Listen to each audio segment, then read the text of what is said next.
दोस्तों, अगर आपको सब कुछ स्लो मोशन में दिखने लग जाए तो आप क्या करेंगे? दरअसल ये कोई पावर नहीं बल्कि एक बीमारी है जो जेंगवू नाम के एक लड़के को हो गई है। कहानी की शुरुआत एक सीसीटीवी कंट्रोल सेंटर से होती है, जहां पर दो लेडीज एक न्यू यंग वर्कर के बारे में बातें कर रही होती हैं, जो बंद कमरे में भी धूप का चश्मा लगाकर बैठा हुआ है। तभी अचानक एक सीसीटीवी फुटेज में दो चोर भागते हुए दिखते हैं, जिसके बारे में वहां के कर्मचारी अपने बॉस को बताते हैं और वो पुलिस को खबर कर देता है। लेकिन वो चोर जल्दी ही उनकी नज़रों से ओझल हो जाते हैं। जब सभी को वो चोर सीसीटीवी फुटेज में कहीं नहीं दिखते तो जेंगवू नाम का जो नया वर्कर था वो सबको फुटेज दिखाता है, जिनमें उन दोनों चोरों की छिपने की लोकेशन पता चल जाती है। उस फुटेज की मदद से जल्दी ही पुलिस उन चोरों को पकड़ लेती है। दरअसल जेंगवू को हर चीज़ स्लो मोशन में दिखाई देती है। अपनी इन्हीं आंखों की वजह से उसने तेज भागते हुए चोरों को भी छिपते हुए देख लिया था। फिर यहाँ पर हमें उसके बचपन का सीन दिखाया जाता है। जब वो 5वीं क्लास में पढ़ा करता था, वो एक स्कूल के खेल के मैदान में अपने बचपन की दोस्त बोंग सूमी के साथ एक रेस में हिस्सा लेता है। ये वही समय था जब उसको फर्स्ट टाइम स्लो मोशन में दिखना शुरू हुआ था। जब वो अपने पेरेंट्स को ये बात बताता है तो उसके पिता उसे अपने डॉक्टर दोस्त के पास लेकर जाते हैं। वो डॉक्टर उन्हें बताता है कि इसको एक बहुत ही रेयर बीमारी हुई है, जिसका नाम डेमोरेटिक विजुअल एक्टिविटी है। इस बीमारी के कारण ये हर चीज़ को स्लो मोशन में देखेगा, और ये साबित करने के लिए डॉक्टर उसकी तरफ एक बॉल बड़ी तेज़ी से फेंकते हैं, जिसको वो बहुत ही आसानी से पकड़ लेता है। डॉक्टर उसकी आंखों को आराम पहुंचाने के लिए उसको हर वक्त एक धूप का चश्मा पहनने की एडवाइस देते हैं। उसकी आंखें ठीक करने के लिए बहुत ही पैसा खर्च होने वाला था, इसीलिए उसके पिता पैसा कमाने के लिए विदेश चले जाते हैं ताकि वो अपने बेटे का सही से इलाज करवा सके। जेंगवू घर में अपनी माँ और अपनी बहन के साथ रहा करता था। दरअसल ये बीमारी उसके लिए वरदान भी थी और श्राप भी। वो इसी बीमारी के कारण अपनी छोटी सी उम्र में ही जिंदगी के नज़ारे भी ले रहा था, लेकिन हर समय काला चश्मा पहनने की वजह से उसको स्कूल में तंग भी किया जाता था। सुमी उसकी अकेली फ्रेंड थी जिसको वह प्यार भी करने लगा था। लेकिन जैसे जैसे समय बीतने लगता है, लोग उसकी वजह से सुमी को भी तंग करने लगते हैं, और ना चाहते हुए भी सुमी जेंग को छोड़ देती है। अब जेंग का छोटी ही उम्र में दिल टूट जाता है और वो चाहता है कि उसकी आंखें पूरी तरह से खराब हो जाएं। इसलिए वो हर वक्त बहुत ही नज़दीक से टीवी देखता है, लेकिन फिर भी उसकी आंखें खराब नहीं होती। सारा दिन टीवी देखने के कारण अब वो अपने फेवरेट कैरेक्टर की एक्टिंग भी करने लगता है और उनका स्टाइल भी कॉपी करने की कोशिश करता है। अब कई साल बीत जाते हैं, उसके पापा अभी भी पैसा कमाकर वापस नहीं आए थे, और एक दिन खबर आती है कि एक एक्सीडेंट के कारण उसके पिता की मौत हो गई है। अब घर का सारा भार जेंगवू के कंधों पर आ जाता है और वो अपनी आंखों का इलाज करवाने के लिए फिर से उसी डॉक्टर के पास जाता है। डॉक्टर उसे समझाते हैं कि अब तुम्हें ही पैसा कमाना है और अपने घर को भी संभालना है, और उसे एक सीसीटीवी कंट्रोल सेंटर में जॉब करने की सलाह देते हैं। अब जेंगवू सीसीटीवी कंट्रोल सेंटर में काम करने लगता है। अब हमें फिर से प्रेजेंट का सीन दिखाया जाता है। वो अपनी इस जॉब में बहुत ही खुश था, क्योंकि उसे लोगों को टीवी पर देखना बहुत ही अच्छा लगता था।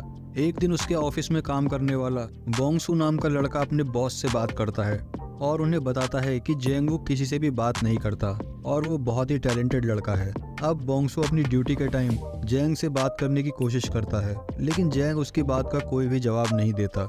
वो सीसीटीवी में चल रहे लोगों के फुट स्टेप्स भी काउंट करता है और ये भी नोट करता है कि एक गली से दूसरी गली में जाने के लिए कितने कदम चलना पड़ता है। ब्योंगसू को उसकी ये बात बड़ी ही अजीब लगती है। फिर उससे घुलने मिलने के लिए वो पूछता है कि क्या तुम्हारी कोई गर्लफ्रेंड है। इससे जेंग को सुमी की याद आ जाती है और अगले ही दिन वो उससे मिलने के लिए उसके घर पर चला जाता है। अब सुमी बड़ी हो गई थी और बहुत ही सुंदर भी, लेकिन उसके सर पर बहुत सारा कर्जा था, जिससे आए दिन उसे कर्जा देने वाले तंग किया करते थे। जेंग उसे दूर से ही देखता है, लेकिन उससे बात करने की हिम्मत नहीं जुटा पाता। अब वो अपने कैमरे में भी सुमी पर नजर रखने लगता है। वो उसके हर रोज के रूटीन को याद कर लेता है। सुमी हर रोज एक कैफे में जाकर कोल्ड ड्रिंक पिया करती थी। अब जेंग भी यही करने लगता है। अगले दिन बारिश की वजह से सुमी एक बस स्टॉप पर फंस जाती है। अब जेंग अपने दोस्त ब्योंग को लेकर उसकी हेल्प करने के लिए पहुंच जाता है। वो बड़े स्टाइल में छाता खोल के उसको बारिश से बचाने की कोशिश करता है, लेकिन उसको वो लफंगा बोलकर वो वहां से चली जाती है। फिर जेंग और ब्योंग दोनों डॉक्टर के पास जाते हैं। जेंग डॉक्टर को बताता है कि वो सुमी को इम्प्रेस करना चाहता है, लेकिन क्या करे। इससे डॉक्टर उसे फ्लावर्स देने की सलाह देता है। अगले दिन सुमी एक म्यूजिकल ड्रामा में ऑडिशन देने के लिए जा रही होती है, लेकिन वो लेट हो जाती है, इसलिए वो वहां पर कॉल करती है और फोन पर ही अपना ऑडिशन देने को कहती है। अब वो फोन पर ही गाना शुरू कर देती है। उसका गाना सुनकर लोग बड़ी ही हैरानी से उसे देखते हैं। तभी वहाँ पर जैंग फ्लावर्स लेकर पहुँच जाता है और सुमी का गाना खत्म होते ही उसे बुके देता है। लेकिन बदले में सुमी उसे कहती है, इन बुके की जगह तुम मेरे लिए जहर लेकर आते तो ज्यादा अच्छा होता। तभी सुमी वहाँ से जाने लगती है। फिर जैंग उसके बचपन के नाम से उसे पुकारता है, लेकिन वो कहती है कि ये मेरा नाम नहीं है, मेरा नाम बोंग सुमी है। इसमें जैंग को पता चलता है कि वो अब तक किसी गलत लड़की का पीछा कर रहा था, लेकिन अब बहुत देर हो चुकी थी और उसको गलत लड़की से ही प्यार हो जाता है। उस दिन शाम को सुमी अचानक उसको एक जगह पर टकरा जाती है। वहाँ से सुमी शॉपिंग करके लौट रही थी। फिर सुमी जैंग से अपने भारी बैग उठवाती है। फिर जब वो उसे छोड़कर वापस जाने लगता है तो सुमी उससे पूछती है कि वो उस लड़की को क्यों ढूंढ रहा है। फिर वो कहता है कि वो बचपन से ही उसे पसंद करता है। फिर अगले दिन जैंग सुमी को फोन पर किसी से बात करते हुए देखता है। सुमी को फोन पर पता चलता है कि वो म्यूजिकल ड्रामा में सिलेक्ट हो गई है। ये सुनकर सुमी रास्ते में ही नाचने लगती है। उस समय जैंग उसे अपनी स्क्रीन पर देख रहा था। उस रात सुमी एक छोटे से रेस्टोरेंट में खाना खा रही होती है। तभी वो देखती है कि जैंग उस रेस्टोरेंट के बाहर खड़ा है। फिर वो उसे अंदर बुला लेती है और उससे बातें करने लगती है। फिर सुमी उसे अपने लिरिक्स देती है और उसे अपना गाना भी सुनाती है। उसका गाना सुनकर जैंग कहता है कि बहुत ही बढ़िया। फिर उसके बाद जैंग भी अपना टैलेंट दिखाता है। रेस्टोरेंट में सभी उसके ऊपर स्पून्स फेंकते हैं और वो उन्हें कैच कर लेता है। अगले दिन जैंग सुमी के घर जाते हुए स्टेप्स को काउंट कर रहा होता है। उसका दोस्त उसे ये करते हुए स्क्रीन पर देख लेता है और वो समझ जाता है कि वो रास्ते को याद करने की कोशिश कर रहा है। उसी रात सुमी जब अपने काम से वापस लौटती है तो वो देखती है कि जैंग उसका इंतजार कर रहा है। फिर वो दोनों बातें करते करते आगे चलते हैं और तभी सुमी को पता चलता है कि जैंग सीसीटीवी कंट्रोल सेंटर में काम करता है, जहां से वो किसी को भी देख सकता है। फिर सुमी उसे उसी कैफे के बारे में बताती है जहां पर वो अक्सर जाया करती थी। वो बताती है कि उसे उसके ओनर पर क्रश है और उसके पास एक बड़ी सी कार भी है। जैंग को उसके ओनर से काफी जलन होने लगती है। अब जैंग भी सुमी को बड़ी सी कार में घुमाने के लिए बेचैन हो जाता है। फिर वो अपने ऑफिस में सबसे पूछता है, क्या किसी के पास कार है? अगर किसी के पास कार है तो प्लीज मुझे दे दो, क्योंकि मैं सुमी को उसमें घुमाना चाहता हूँ और आप कार के बदले मुझसे रेंट भी ले सकते हो। लेकिन वहाँ किसी के पास भी कार नहीं होती। अगले दिन घर पहुँचते वक्त सुमी को रास्ते में एक आदमी मिलता है जिसकी वो कर्जदार थी। वो उसे इनडायरेक्टली धमकाने की कोशिश करता है और कहता है कि अगर उसने पैसे नहीं दिए तो वो उसे परेशान करेगा। लेकिन जैंग और बियोंग सही टाइम पर पहुंचकर सुमी को बचा लेते हैं।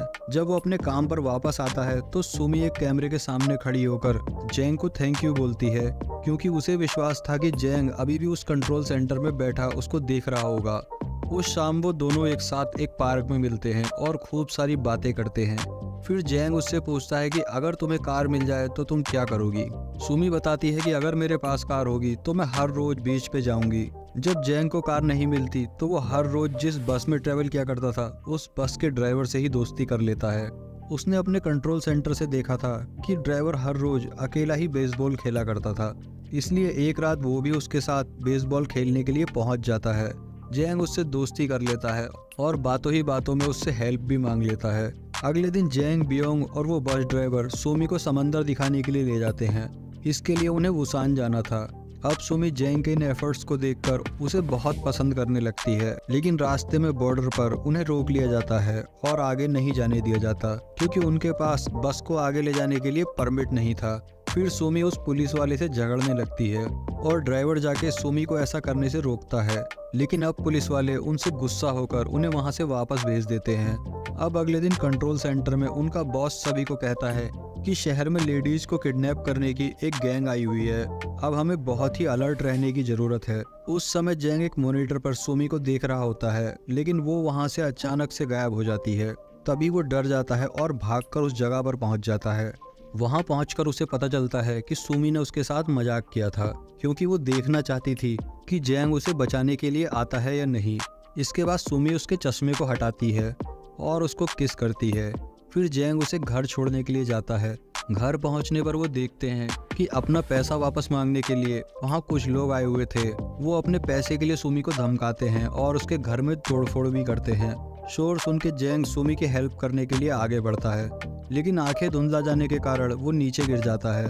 फिर उन लोगों के जाने के बाद भी दोनों आपस में बैठकर बातें करते हैं और सामान इकट्ठा करते वक्त सुमी जैंग को बचपन की कुछ ड्राइंग्स दिखाती है। वो ड्राइंग्स जैंग ने ही बचपन में सुमी के लिए बनाई थी। फिर सुमी बताती है कि वो नहीं चाहती थी कि जैंग की उससे दोबारा से दोस्ती हो जाए, इसलिए उसने जैंग से असलियत छुपाई।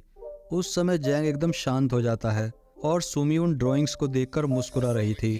अगले दिन जैंग फिर से डॉक्टर के पास जाता है और कहता है कि मेरी आंखें कल से ज़्यादा धुंधली हो गई हैं। डॉक्टर उसे बताता है कि उसकी बीमारी अब और ज़्यादा बढ़ गई है, अब वो जल्दी ही अंधा हो सकता है। जैंग को इस बात का पहले से ही पता था, इसलिए वो जहाँ भी जाता था अपने स्टेप्स को काउंट कर लेता था ताकि जिस दिन वो अंधा हो जाए उसे चलने में दिक्कत ना आए।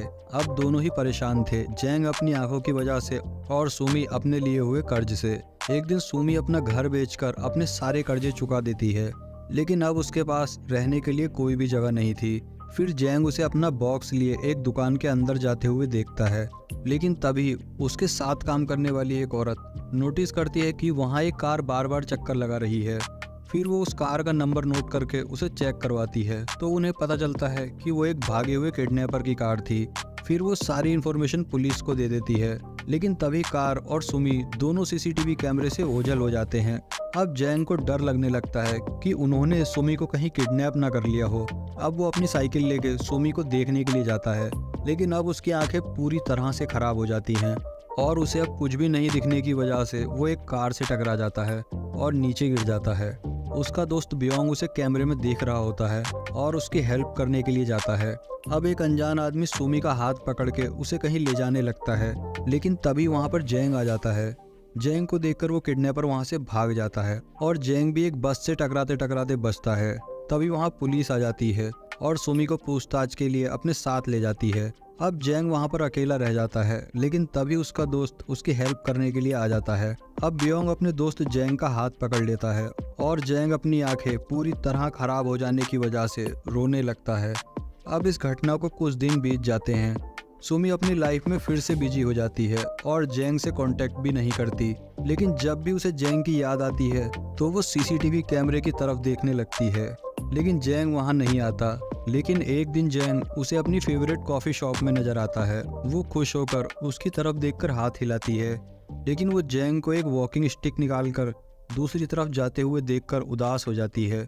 वो सारे रास्ते उसका पीछा करती है और फाइनली वो एक ऐसी जगह पर पहुंच जाती है जहां पर एक आर्ट गैलरी थी।